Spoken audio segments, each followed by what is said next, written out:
एक दिन बच्चों ने पिकनिक पर जाने की बात कही। ये सुनते ही अंजना की रूह कांप गई, क्योंकि उसे एक पुराना किस्सा याद आ गया।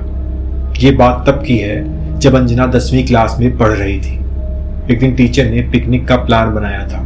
अपने सभी दोस्तों के साथ अंजना ने भी जाने के लिए हाँ कर दी। पिकनिक पर जाना था राजगढ़।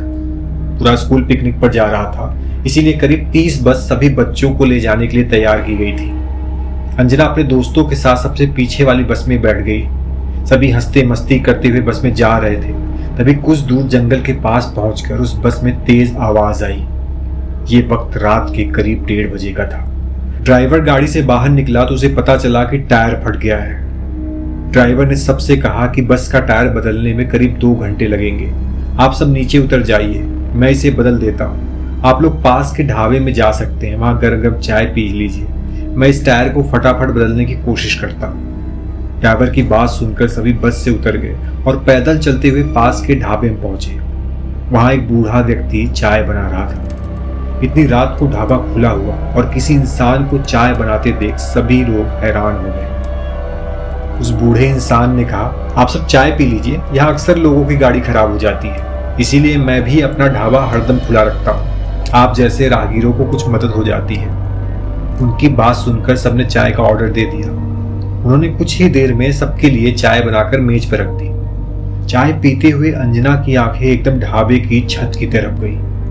वहां अंजना ने एक औरत को सफेद रंग की साड़ी में खुले बाल लहराते हुए देखा। कुछ देर बाद वो जोर जोर से हंसने लगी। भले ही हंसी की आवाज किसी को सुनाई नहीं दे रही थी, लेकिन अंजना ने उसे मुंह खोलकर हंसते हुए देखा था। ये सब देखकर अंजना ने डर के मारे आंखें नीचे झुका ली। कांपते हुए किसी तरह अंजना ने चाय दोबारा पीना शुरू ही किया था कि उसी वक्त जोर जोर से किसी के चिल्लाने की आवाज जंगल की ओर से आने लगी। ढाबे में बैठे हुए सभी बच्चे और टीचर उस आवाज को सुनकर डर गए। सबको डरा हुआ देखकर उस बूढ़े इंसान ने कहा, मैं देख कर आता हूँ क्या हुआ है, आप लोग यहीं बैठे रहो। इतना कहकर वो आवाज की तरफ बढ़ गया।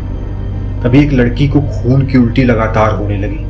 उसको देखकर सबकी हालत खराब हो गई।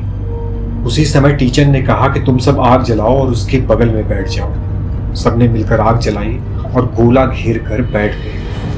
टीचर ने सख्त लहजे में सबसे कह दिया कि अकेले कोई कहीं नहीं जाएगा। वैसे भी सब इतना डरे हुए थे कि अकेले कहीं जाने की हिम्मत हो ही नहीं रही थी। आग के पास बैठे बैठे 3 बज गए। तब कहीं जाकर वह बूढ़ा इंसान जंगल से लौट कर आया। उसने सबकी तरफ देखा और कहा कि उस चीख को सब लोग भूल जाना, नहीं तो जीना मुश्किल हो जाएगा। इतना कहकर वो ढाबे के अंदर चला गया। तभी ड्राइवर भी टायर बदलकर बस लेकर ढाबे के पास पहुंचा।